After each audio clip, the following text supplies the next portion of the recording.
Hey there, Without Fear of Her Future listeners. If you are hungry to create financial freedom, look no further than She Can 23. This is the nation's largest event for women already investing in real estate or those who want to begin. So join thousands of women just like you and I as we shatter the glass ceiling together and make history as women unlocking our financial security by investing in real estate. With exclusive workshops, networking sessions, and expert advice from the best in the world, you will be armed with the specialized knowledge that you need to make confident and educated real estate investments. You do not want to miss this powerful event where we women from all over the world come together to listen to industry giants. Last year, we had Barbara Corcoran, Jamie Carn-Lima, and even Elena Cardone. I cannot wait for you to see the lineup for this year. We are going to create lasting connections and friendships. Just imagine you and 25,000 other women with the same goals and desires at one event. It is a truly transformative experience. It's an event designed for women who are hungry for more, just like you. Empowerment and clarity like you have never felt before is waiting for you at She Can 23. Remember, if she can, you can too. Do not let this opportunity pass you by. Take action now and secure your tickets to She Can 23.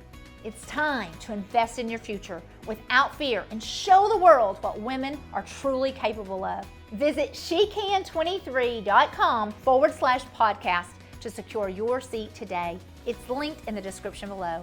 I cannot wait to see you at She Can 23. I bless you. Dream big and be brave.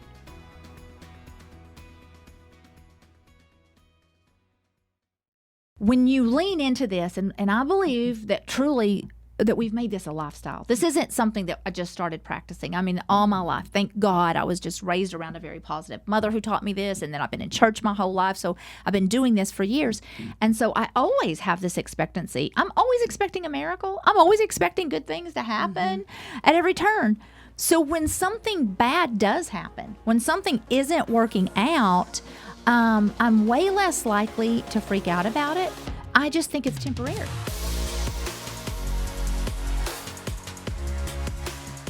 Without Fear of Her Future podcast is for women who are passionately pursuing financial freedom, using multiple streams of income and real estate to accomplish their goals. We are here to empower you to be brave, dream big, and design a life that you love that inspires others to do the same. I am Teresa Todd, founder of the Women's Real Estate Investors Network and author of the book, Without Fear of Her Future. And I'm Melissa Baker, a real estate investor and fitness coach specializing in turning properties from drab to fab. Today, we're discussing the transformative power of visualization and manifestation. Teresa and I are going to dive into a world unseen, where when dreams take form, faith fuels your day-to-day, and your words hold the keys to unlocking the greatest desires you have. Woo! This is going to be a great topic today. It is. This is one I've definitely been studying about, reading about, and I want to start by kind of just talking about the difference in visualization and manifestation. To me, honestly, without going into definitions, I really think they're the same thing. I just feel like manifestation has kind of become a newer age term that people, maybe non-believers, use. They manifest things. They, visualize in essence, which is what we do. From a biblical perspective, a Christian perspective, we see the things and visualize to bring things about that the Lord has for us, the promises of the Lord, and stuff like that. There's a scripture that says that He does more than we can ask, think, or imagine. So I believe that we are supposed to ask for big things, think about those things, and even imagine them. And then the beautiful promise is that, hey, God will do even more than that. Right, those things that are unseen. So faith, in Hebrews 11:1, faith is the substance of things hoped for and the evidence of things not seen. So what does that personally mean to you, and how does that guide your approach to visualization? Well, it's saying that faith is a substance of something that we're hoping for. What is it that we are hoping for, but we haven't seen it hasn't come to pass yet. So we have to begin to imagine it and think about it, focus on it, visualize that thing, and lean into that thing, and in faith.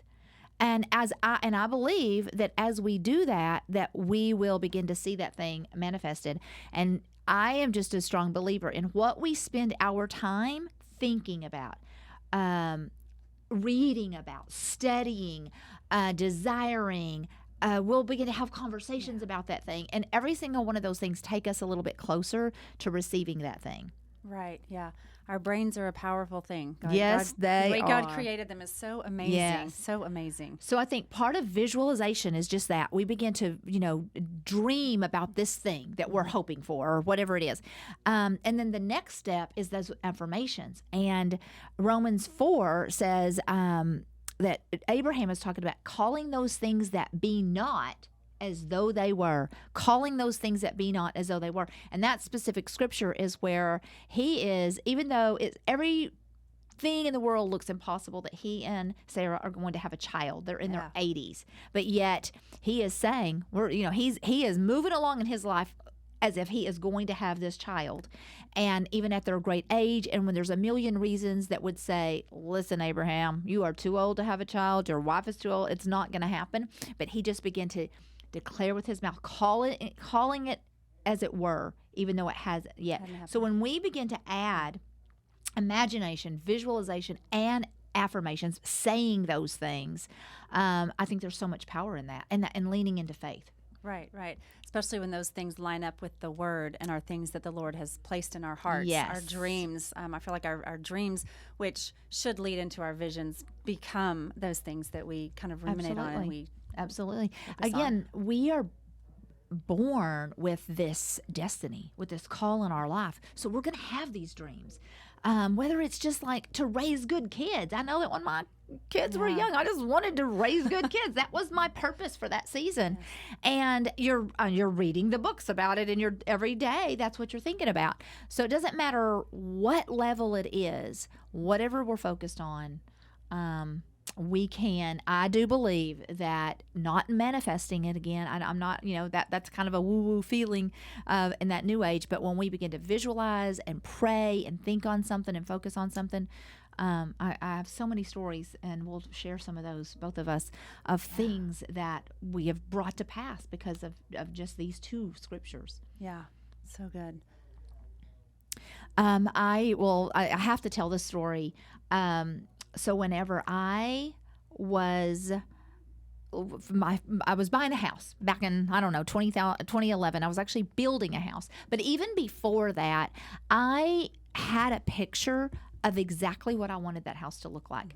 The things that I wanted in it, how many square feet, what, silly as it is, I wanted a tree in the backyard. And anyway, and then once I was actually able to build that house a few years later, and all the things that I prayed about, that I visualized, that I dreamed of, were in that house. And then I just now built another house, or just flipped a house out on the lake. And now it's been years, and so now you have a different dream. You want different things. I wanted a gym in my home. I wasn't working out the first time. That wasn't part of that wasn't part of what I was daydreaming about, But this time I wanted an office in my house. I wanted a gym in my house. And so I have all of those things. I think that we have to start and I journal about those things, which is another scripture. So I think the three things together,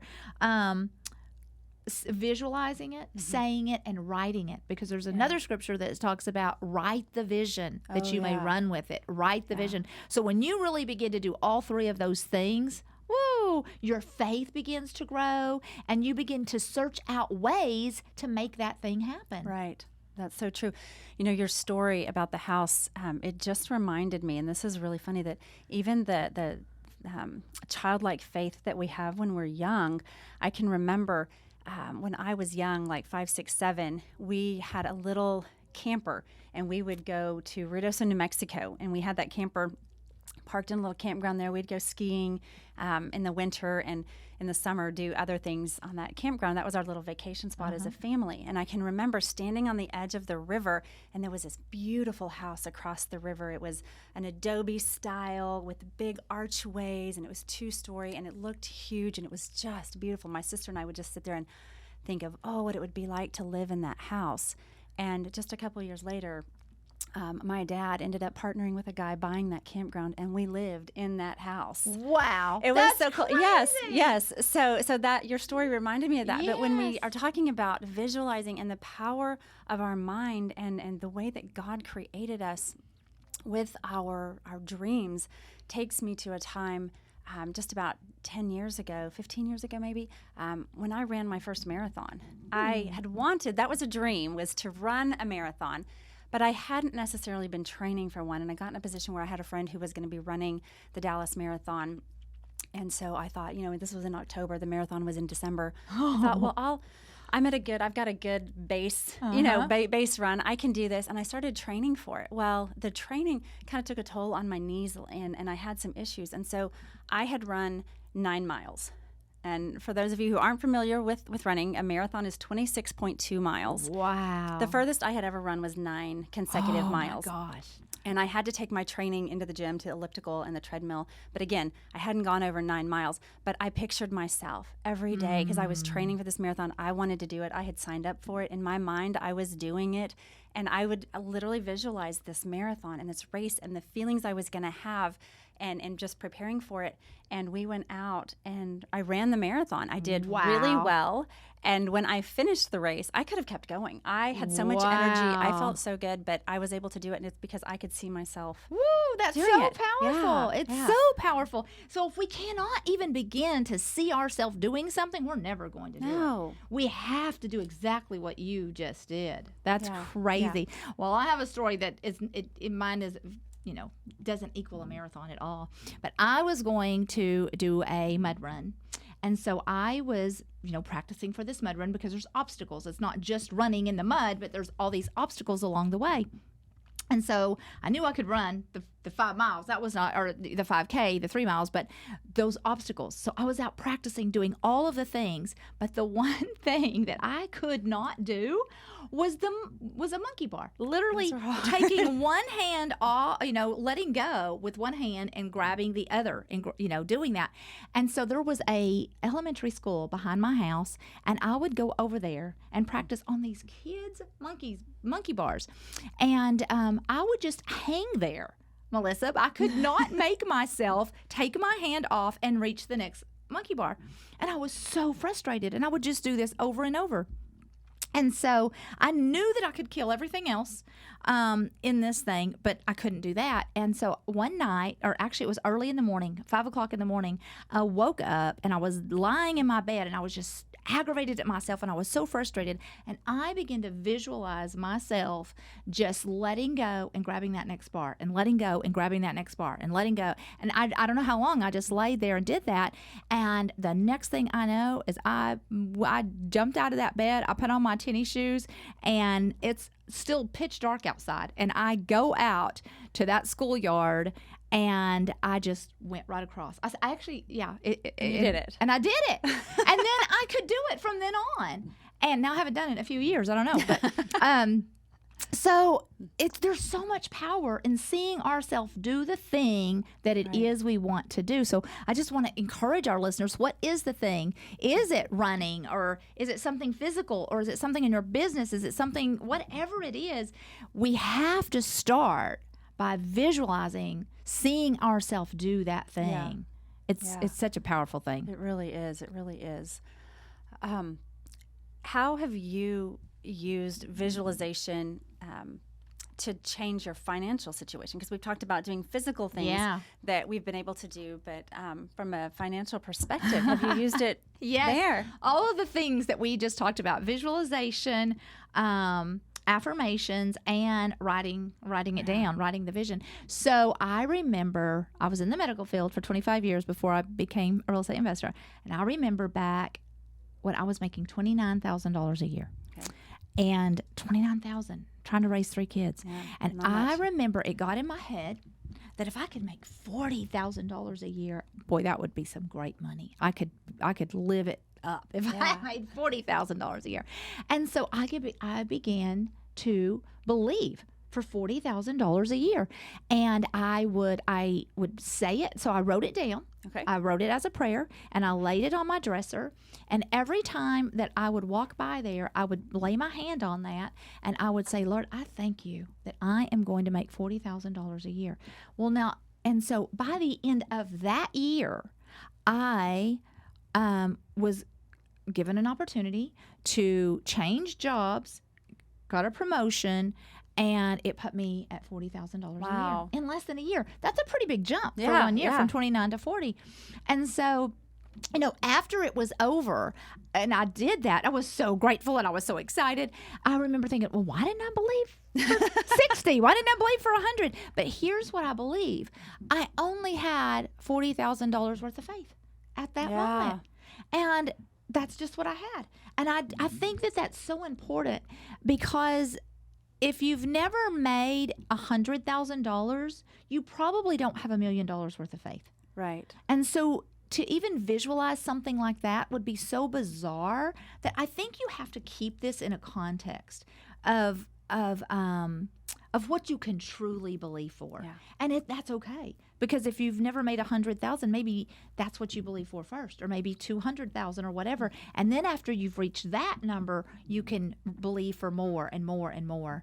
But I've just seen this concept work so many times in my life when I was believing God for something and I began to say it, write it, quote it, believe it. And then before you know it, you're walking. That thing has come to pass. And it's so exciting. So that really changed your belief system and your To believe for expectations as far as to more. believe for more. Absolutely. I like that. Absolutely. Yeah, sometimes we do have to start small, especially, and grow our belief system, grow our faith. Yeah. Because, anybody can just start saying, I'm going to believe for $1 million in 20, but come on. If you've never made $100,000, you don't really have the faith. Very few people really have the faith to jump that big. Now, hey, if you do, I'm not trying to squelch it, but I think that I want you to be realistic in what we can believe God for. Yeah. Because He can do immeasurably more than yes, we could he ask, can. think, or imagine. Ask, think, or imagine. Begin to imagine it. I just really want to stop right now and say, what is it that you long for? What is it that your desire of your heart is that you think is so far-fetched? That is no way that could happen.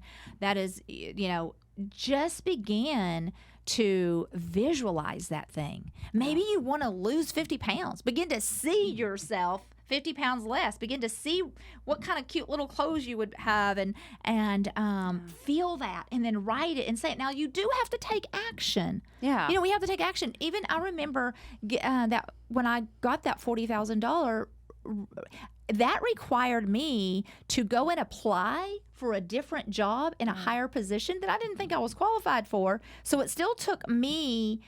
I didn't just pray for $40,000 and wait for God to drop this raise in my lap. I went out looking, how can I get a promotion? What job, what do I need to do? Right. And so like you were already, even though you were visualizing yourself running that marathon, you were practicing. You were getting on the treadmill, on the elliptical. You just didn't jump out there one day and say, I'm going to go run. Yeah, and I want to add to that story, because I don't if I've got any runners that are listening, they might can relate to this, but I run with music. You guys have, if you've been listening to the podcast much, I'm big with praise and worship. That's kind of my jam, and music loud, and I run, and it feels so good. It's a stress relief. It's just my happy place.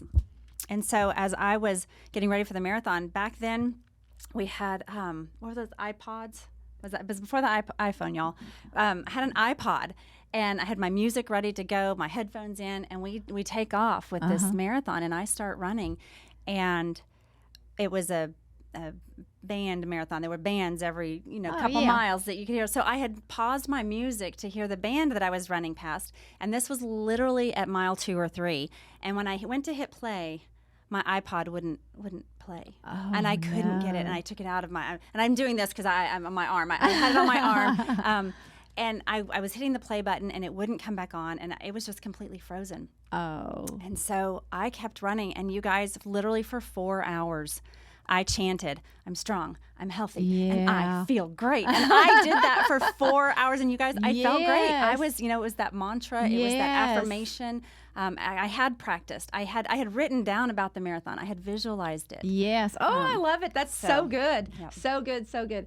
Anybody that knows me knows that I'm a huge fan of Ed Mylett. I listen to all of his podcasts, and he just, I heard him talking about when he was young and he didn't have money but he began to visualize, and what he was doing, he wanted to take like fancy vacations, and he was in sales, and so he would go to the Ritz-Carlton, that he would work his butt off for 4 months, and if he hit a certain number in sales, then he and his wife would go to the Ritz-Carlton and spend one night, because that's all they could afford, and he would go play golf, and she would go to the spa.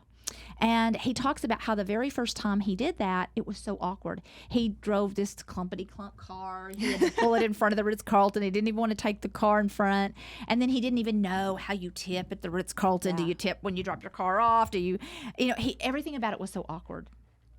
But they did it the first time. And so 4 months later, he hit his number again. And so they went the second time. And he said, even the second time, I felt a little more comfortable. At least I knew how to tip. And at least I knew where the golf course, how to get to the golf course. And then he just kept doing that until all of a sudden he felt like he belonged there. And he began to get used to that. Same thing, he would drive around in like these fancy neighborhoods and just get used to being in that neighborhood and visualize himself living in that neighborhood.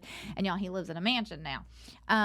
So we have, isn't that amazing? I mean, we have to do some things. Right.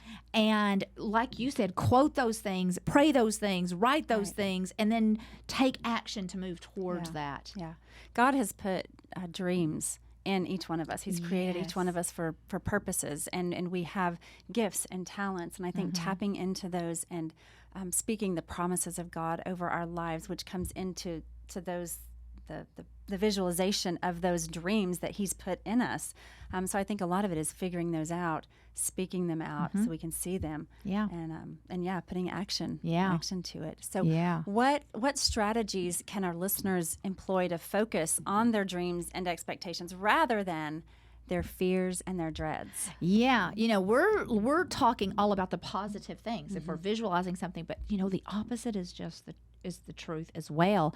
And Job, in Job 25, he says, "What I always feared has happened to me, and what I always dreaded has come true." So it's the same thing. If we're dreaming about these great things, well, then they're going to come to pass. But if we're fearing all of the bad things, if we're always dreading something and we've got this fear, I've known people that had a fear because their mother had cancer, maybe their grandmother had cancer. Well, they just had this fear that I'm going to get cancer, I'm going to get cancer, I'm going to get cancer. And guess what happens? They get cancer because what they feared came upon them. So it's so important that we overcome that fear and we speak just the opposite. If that is a fear you're dealing with, then you start saying just the opposite. You start saying, I am healthy, I am strong. Now you also need to work out and eat the healthy foods and put the healthy stuff in your body. Do that, take the action towards those things, but get that thing out of our head. So many of us, I could never speak in public. I would make a fool of myself. Well, quit thinking that way. Visualize yourself standing on that stage if that's something that you desire.